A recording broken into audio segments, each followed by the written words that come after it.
Marcus Johnson had never believed in fate. Not the kind that stepped into your life, kicked down the door, and laughed in your face. But that night, it did. He was only trying to find the electrical room on the 12th floor of Whitmore Industries, a company that had given him a second chance after years of failure and layoffs. Instead, he opened the wrong door. The moment it swung open, his breath caught.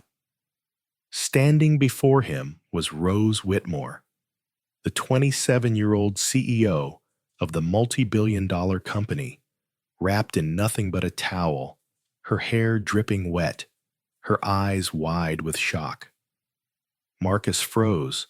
I thought this was the electrical room," he stammered before backing out, shutting the door quietly. His face burned, his heart raced, and the weight of humiliation pressed down like a mountain. In the elevator down to the basement, his thoughts spiraled.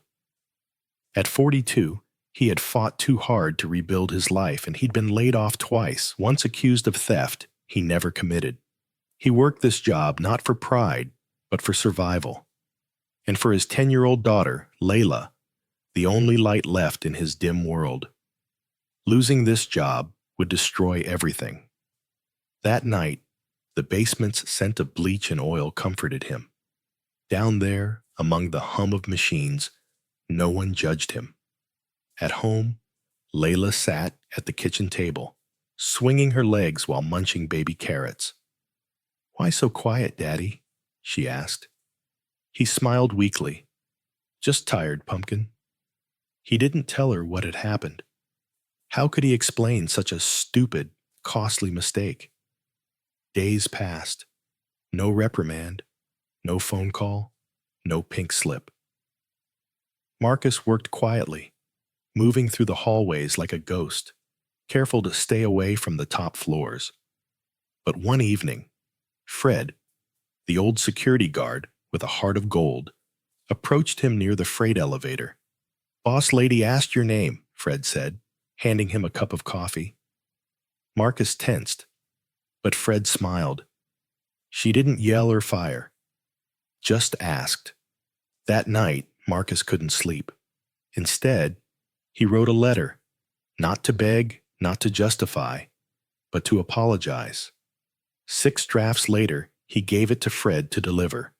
On Monday, as he fixed a ceiling panel, he heard the sharp click of heels. When he turned, Rose Whitmore stood before him, perfectly composed. "Marcus Johnson?" she said.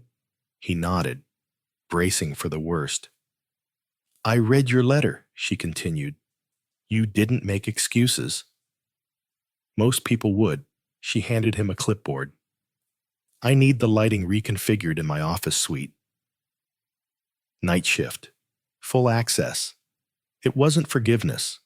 It wasn't warmth. But it was something unexpected. Trust. That night, Marcus passed the same door again, his pulse steady this time. Some doors, once open, should stay shut, but the lessons they leave behind never do.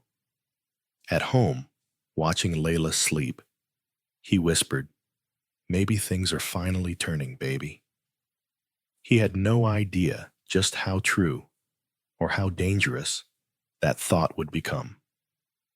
The week that followed felt like walking a tightrope above silence. Marcus moved through Whitmore Industries with measured precision, his every step deliberate. The clipboard Rose Whitmore had handed him became more than a task. It was a message. He had not been fired. He had been seen.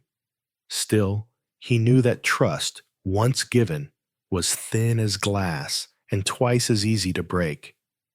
He worked carefully, never lingering near her office, never repeating the mistake that could have ended his career.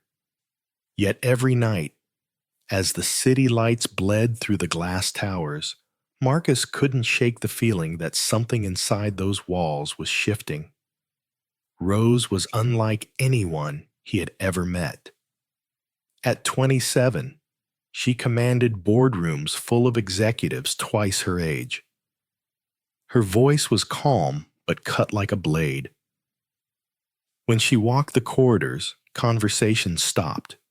She was distant, but not cold, guarded, as though every smile cost her something. Marcus respected that wall. He knew what it was to build one. One Thursday night, as he adjusted the recessed lighting in her office, he overheard her on the phone. Her tone was sharp, her words clipped. "If they can't respect boundaries, we're not doing business," she said before hanging up. When she turned, she caught him listening. "Johnson," she said simply, "do you have a minute?" He climbed down from the ladder, heart quickening. She gestured toward the table. "These lamps burn out too fast." "Why?" He examined the bulb. "They're halogens, decorative, not meant for long hours. You'd be better off with LEDs." She nodded once. "Then make the change." It was an ordinary exchange, but to Marcus it felt extraordinary. A small window cracked open between two people who didn't trust easily. The next evening, she surprised him again. "Are you always on the night shift?" she asked as he tightened a fixture. "Yes, ma'am." "Easier with my daughter. I pick her up from school in the afternoons."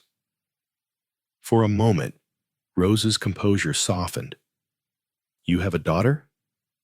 "Layla," he said with a smile. 10. Bright, but hates math. Rose's lips curved slightly. Not quite a smile, but close. "I hated math too." Their conversations remained short, professional, but real. And in those brief exchanges, something unspoken took root. Marcus never pried, but sometimes she shared fragments of herself, that her father's sudden death had left her in charge at 25, that she buried herself in work to escape the silence that followed. "Some people think being alone means you're lonely," she said once. "Sometimes it just means you've stopped wanting to be disappointed." Marcus didn't offer comfort. He understood that kind of solitude. Years of being underestimated had taught him to listen more than speak. But as he left her office that night, he realized something quietly remarkable. Two broken people, separated by power and circumstance, had begun to find balance in each other's silence. By the third week, the fragile rhythm between Marcus and Rose had become part of the building's heartbeat.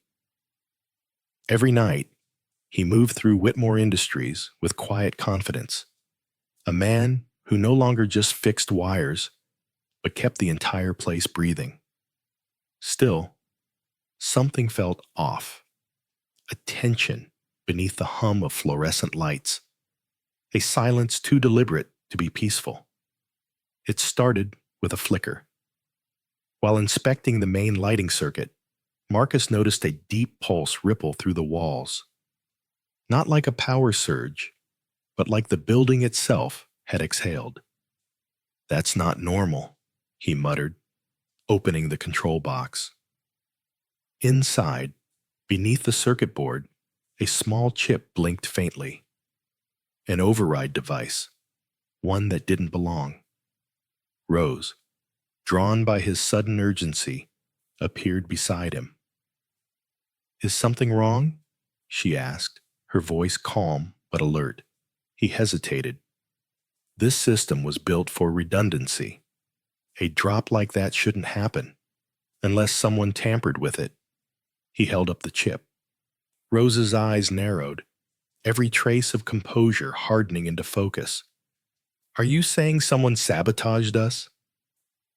Marcus took a photo, pocketing the evidence. "I'm saying this doesn't belong here." The air between them shifted. No longer boss and employee, but two people staring at the same unseen threat. Rose's tone was decisive. "Don't say anything to anyone." "Not yet." From that moment, Marcus moved differently. He began noticing small inconsistencies. Security cameras glitching at midnight, server lights blinking out of sync, and the faint smell of cigarette smoke in a building that had been smoke-free for years. His instincts screamed that someone was watching. Late one night, he reviewed CCTV footage when Fred wasn't looking. Between midnight and 2 a.m., the feeds from the executive floor repeatedly went dark for a few seconds, always near the server room. Marcus brought the evidence to Rose. She leaned close, scanning the screen. "This isn't a malfunction," she said quietly. "Someone's covering their tracks." Her expression changed from worry to determination. She opened her desk drawer and handed Marcus a new clipboard. This one filled with floor plans, access logs, and restricted codes. "I need someone I can trust," she said, "not just to fix lights, to help me find who's trying to break something bigger." Marcus stared at her, the memory of that first accidental encounter flickering through his mind. "You sure you want to trust the guy who opened your door by mistake?"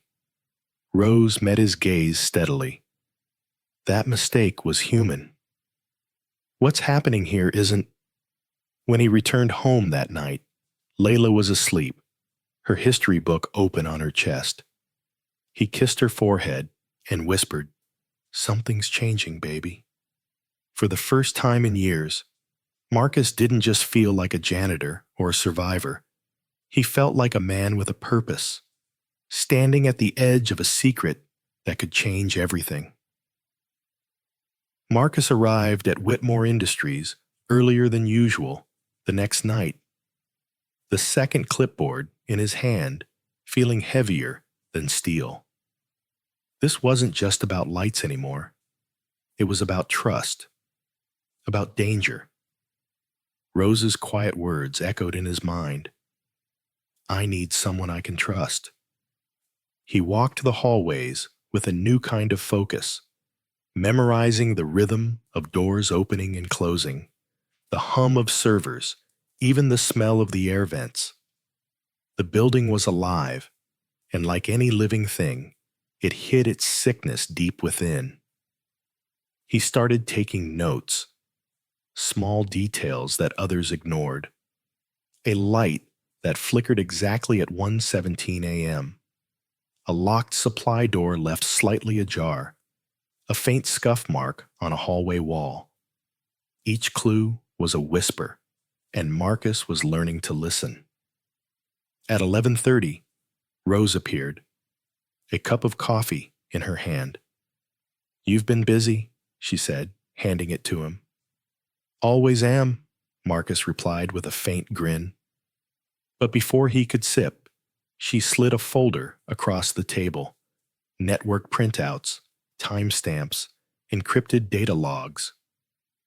"Someone's been exporting files from our R&D division," she said quietly, "using a backdoor that's been there for a year."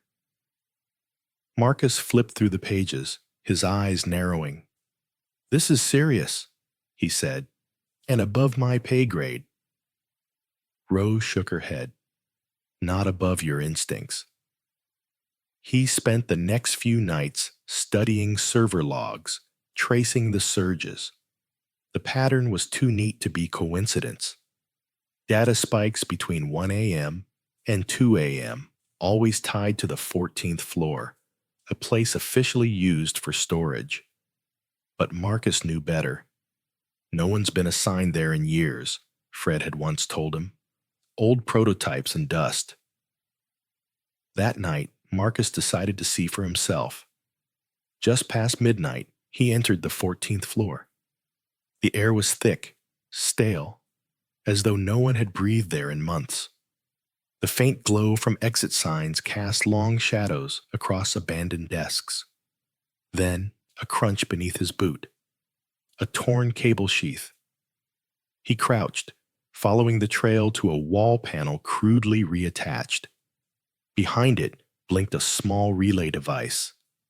Active. Someone had been there recently. Marcus photographed everything and began to leave when he heard footsteps. Slow, measured, not Fred, not Rose. He ducked into the janitor's closet, heart pounding. A tall figure walked past, speaking softly into a phone. Phase 2. Monday. She suspects nothing. Then the man vanished. Marcus waited until silence returned, then slipped away. He went straight to Rose's office, where she sat buried in spreadsheets. He placed the relay on her desk. "You've got a ghost on 14. Her eyes snapped up. "Did you see who?" He shook his head. "Just heard this." He repeated the words. Rose's expression hardened. "Monday gives us 3 days," she said. 3 days for what?" Marcus asked. She looked up, her voice low but certain. "To catch them in the act." The hunt had begun. The following days at Whitmore Industries moved like the calm before a storm. Marcus and Rose went about their routines with precision, every glance between them hiding an unspoken urgency. Monday was coming, the day the mysterious voice had mentioned, and they needed to be ready. Rose called a private meeting on Saturday night, just the 3 of them. Herself, Marcus, and Abigail from R&D, the only analyst she trusted completely. The conference room lights flickered softly as plans took shape.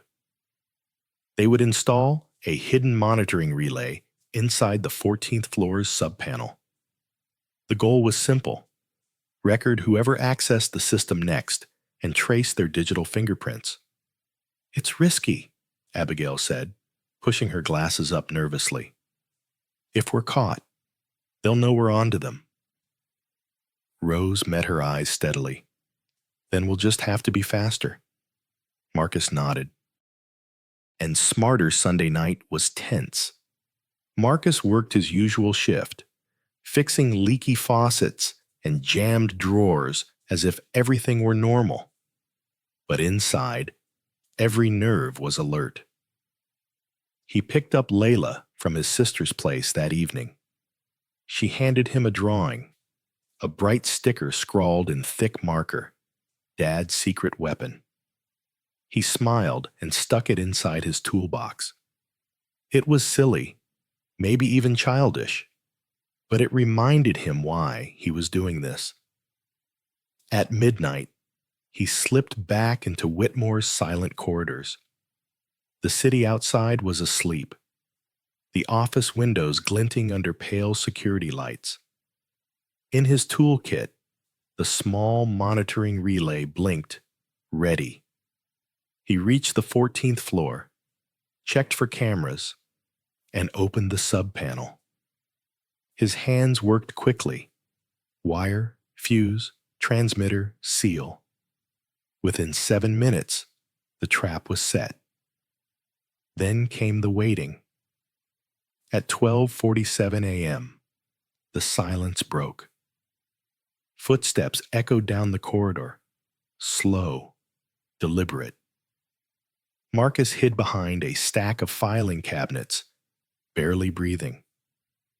A tall figure approached, swiping a key card and entering the archive room. The door shut. For 10 minutes, nothing. Then, the faint clack of keys. Marcus stepped out once the figure left, heart hammering. He entered the room. The relay light blinked rapidly. It had recorded everything. The next morning, Marcus met Rose in the control room. He handed her the storage chip. "We've got them," he said. They watched together as the feed replayed. The intruder, IT Manager Collins, calm, confident, typing commands into the system. A traitor, hiding in plain sight. Rose's jaw tightened. "He's been here longer than me," she said softly. "My father hired him." "And now he's selling your company from the inside," Marcus added. By Monday morning, The evidence was undeniable. Timestamps, transfers, even encrypted communications leading to an outside network. Rose didn't wait. At 10 a.m., she entered the boardroom flanked by security and legal officers.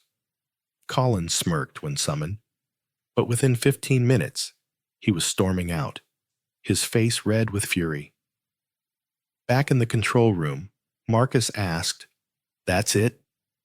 Rose shook her head, her voice colder than steel. "No, that's just the beginning."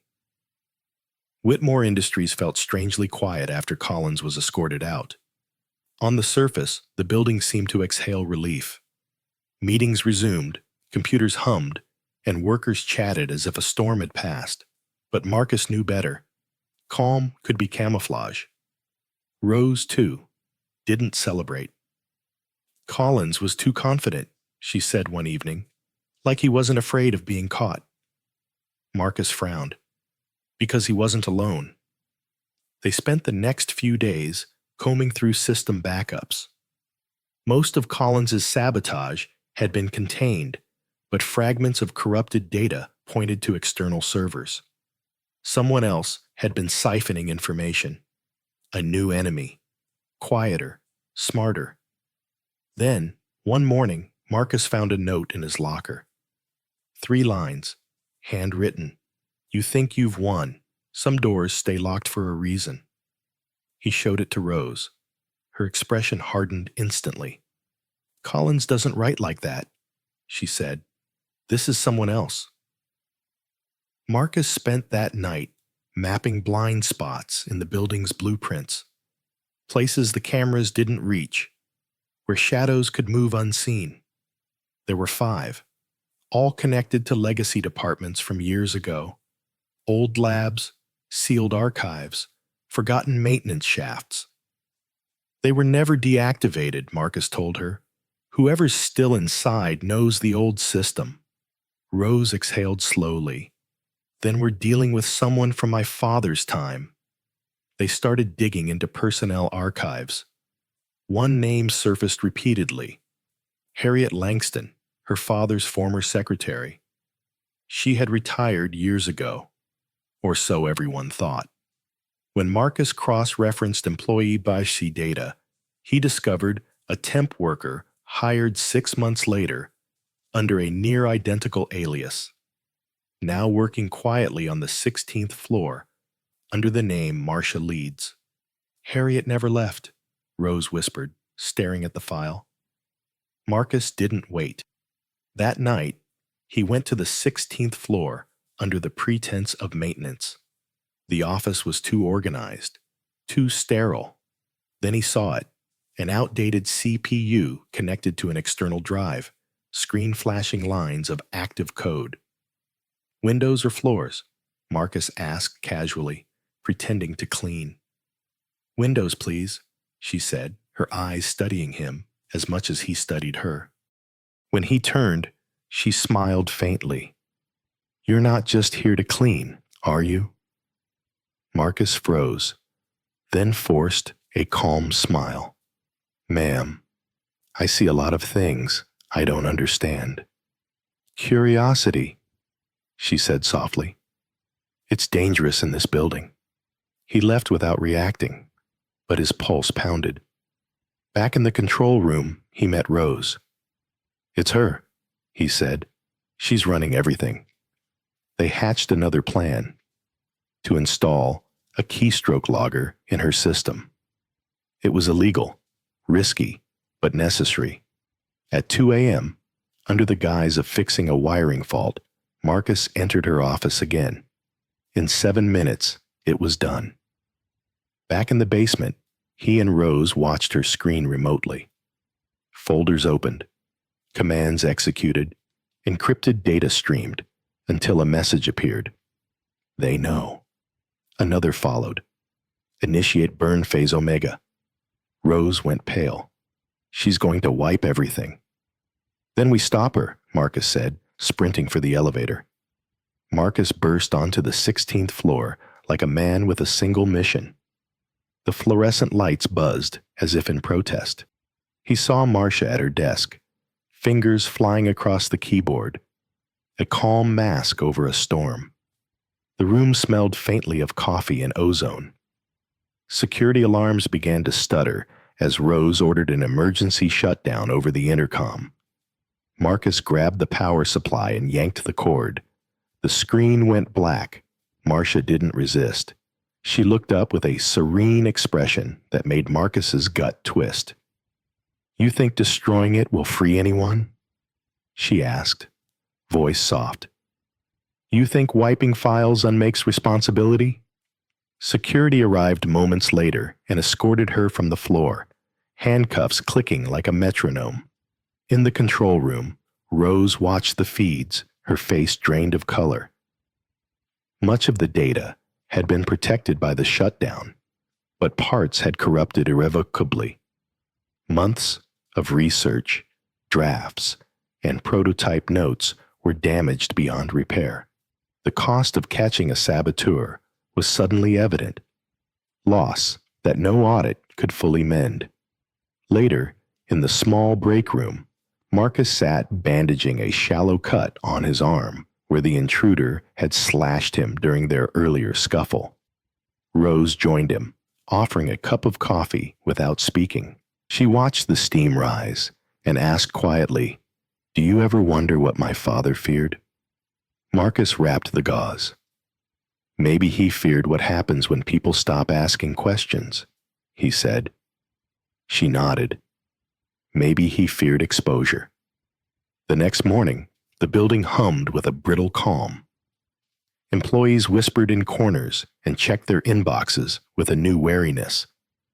Collins had been removed, Marcia detained, but Rose and Marcus knew the network ran deeper. Internal audit reports hinted at offshore accounts, shell companies, and ghost vendors. Rose convened an emergency meeting and disclosed the fragments they'd salvaged. The legal team prepared subpoenas, yet there was something else gnawing at Rose. A ledger buried in the seized drives, transactions that suggested coordination far beyond Collins or Marcia. Agent Thorne arrived with a federal team and briefed Rose privately. "This is bigger than Whitmore," he said. "Vertex Dynamics is not just a contractor, it's a system with tendrils in multiple sectors." Marcus listened, feeling both small and integral. Thorne asked Marcus to remain in the building as a quiet observer while feds coordinated simultaneous raids. For a week, Whitmore became bait. Public life continued while covert teams prepared to strike elsewhere. When the raids executed, Marcus felt hollow pride. Servers seized outside Pittsburgh revealed predictive models and behavioral experiments designed to influence decision-making at scale. There were contracts, payment trails, and a chilling folder labeled Echo. When Rose and Marcus pored over the contents, they found documents tying her father to early meetings, agreements, approvals, signatures. Rose's face shifted through grief, anger, and a strange relief. "I thought I could separate him from this," she whispered. Marcus placed a hand on her shoulder. "Then tell the truth," he said simply. "Even if it breaks what you thought you knew." She looked up, eyes resolute. "Then we do it together." They prepared to expose everything, whatever the cost, publicly, together. The days that followed Marcia's arrest were a blur of paperwork, press inquiries, and silent tension. Whitmore Industries looked calm on the outside, but inside, its foundations trembled. People whispered about the woman on the 16th floor, and every time Rose passed, conversations stopped mid-sentence. Marcus noticed how she moved now, shoulders straighter, eyes harder. But at night, when the offices emptied, he sometimes caught her standing at the window, lost between guilt and resolve. One evening, she turned to him. "Thorne wants us to testify," she said. "Not just hand over reports, publicly." Marcus didn't hesitate. If the truth's ugly, It still belongs to the light. She smiled faintly. You really believe that? I have to, he said. It's all I've got to show my daughter. 2 days later, the hearings began behind closed doors. Marcus spoke first. He told the panel about the faulty lights, the night he found the relay chip, the quiet footprints in the hall. He didn't embellish. He just told the truth as he had lived it. His steady voice turned silence into proof. When Rose took the stand, her words carried the weight of an empire. She spoke of leadership corrupted by fear, of systems built to hide wrongdoing, of a father she'd loved, but could no longer defend. One senator asked, "Why come forward now?" Rose didn't blink. Because pretending not to know is another form of theft. The testimony broke headlines before the ink dried. The janitor who exposed a corporate empire, one paper read. Another called Rose the CEO who chose truth over legacy. Cameras flashed, stock markets quivered, and public trust swayed. But for the first time in years, both of them felt clean. That night, rain fell soft and relentless over the city. Rose and Marcus walked out a back exit, away from reporters. It's strange, she said quietly, watching the puddles shimmer beneath streetlights. All this noise just to do the right thing? Marcus tucked his hands into his jacket. That's how you know it mattered.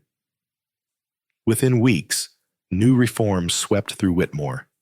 Anonymous ethics reporting, open source audits, employee-led review councils. Marcus, now promoted to head of internal ethics, laughed at the absurdity of the title every time he saw it on his badge. You fight bad guys with the truth, Layla said proudly when she drew him with a superhero cape. He pinned the drawing to his new office wall. But change didn't stop at Whitmore. Other corporations began conducting independent audits. Lawmakers proposed new legislation for data ethics. Rose was invited to panels and summits she once would have dismissed as performative.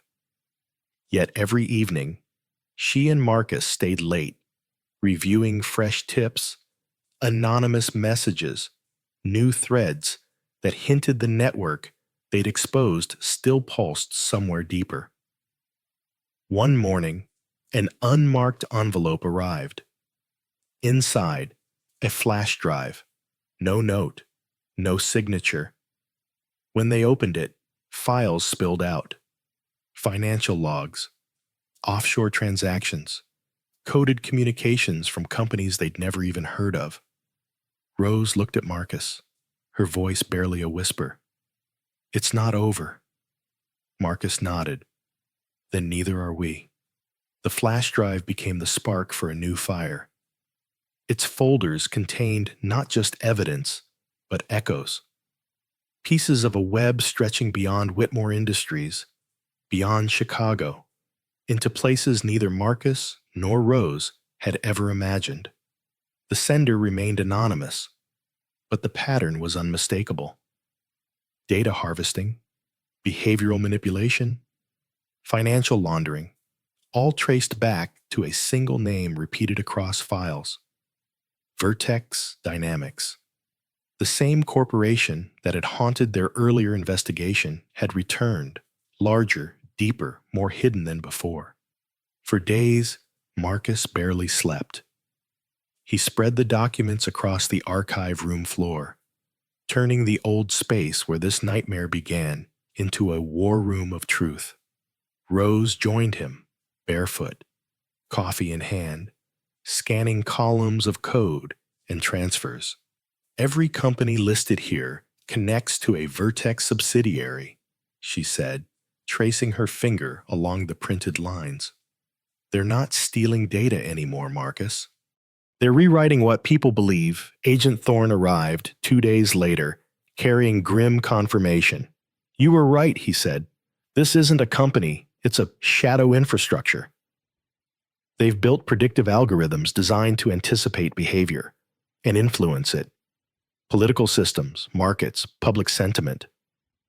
Whitmore was just a testing ground. Rose's face turned pale, but her voice didn't tremble. Then we take it apart piece by piece. The three formed a plan, a covert summit disguised as a tech ethics forum. Whistleblowers, data analysts, and regulators gathered in a small hall under the pretense of a closed seminar. But the true purpose was exposure. Rose opened the event with quiet power. Technology was supposed to serve humanity, she said, her words steady, clear. Instead, it began to measure it, shape it, sell it. If we let fear decide what's private and what's profitable, then we've already lost. When Marcus took the stage, he didn't use technical jargon or corporate language. He spoke as a father, as a man who cleaned the floors where secrets were buried. We keep pretending corruption looks like villains in suits, he said, but it doesn't. It looks like silence. The meetings we don't question, the small wrongs we excuse. The systems we build reflect the souls we ignore. The crowd erupted in applause, but before the echo faded, Rose's phone buzzed. A message appeared on a private channel, an encrypted live feed. The image showed a dim warehouse lined with server racks. A figure in shadow stood before them.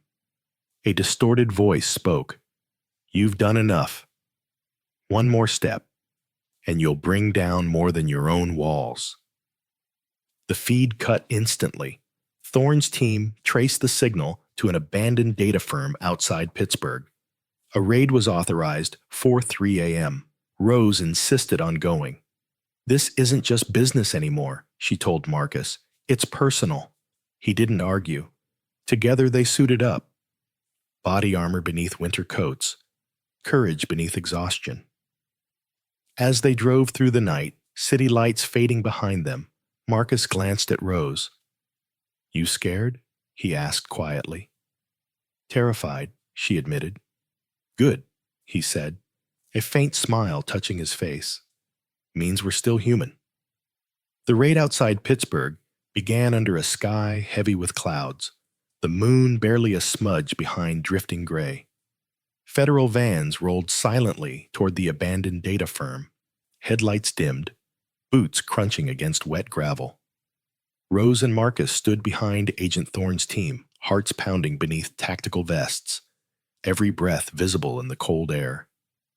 The air inside the warehouse reeked of dust and old circuitry. Towering racks of dormant servers lined the walls like tombstones. When the power was cut, the hum died, and with it, the illusion of secrecy. The arrests came quietly. 2 engineers and a corporate lobbyist were taken into custody, their faces pale, their eyes empty.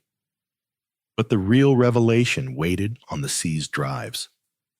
Rows of encrypted folders contained simulation data, predictive behavioral maps that charted how societies could be steered through information.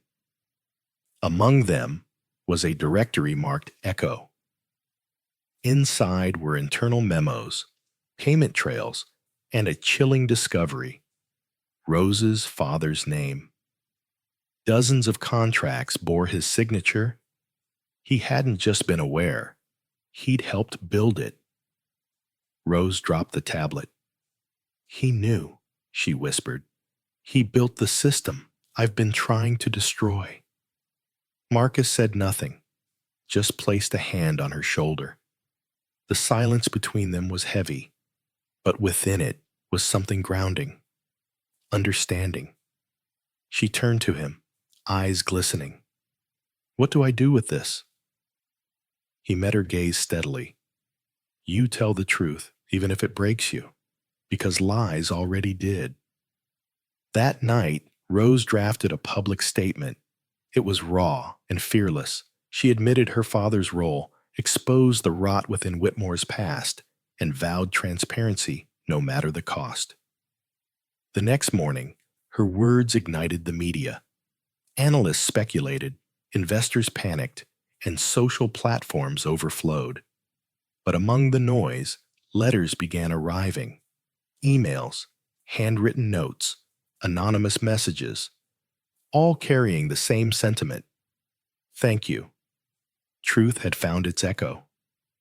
Weeks later, Whitmore Industries reopened under a new banner, smaller, humbler, transparent. Rose declined several offers to sell, insisting the company rebuild with integrity. Marcus, now officially the director of ethics and security, found humor in his title. From mop to management, he joked, though he carried it with quiet dignity. Layla's drawing, her father holding a wrench like a sword, hung on his office wall, framed. One afternoon, as they stood on the rooftop overlooking the city, Rose spoke softly. Do you ever think we've really changed anything? Marcus took a long breath.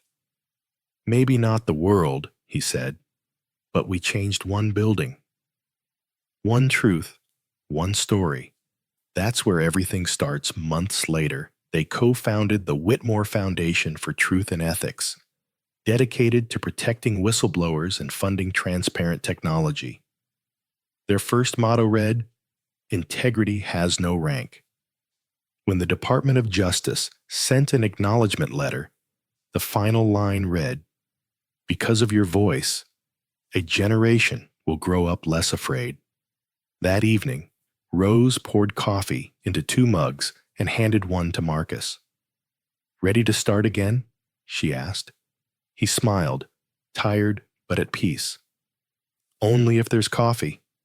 Together, they stepped forward, not as CEO and janitor, not as heroes or victims, but as 2 people who refused to stay silent in a world that depended on noise.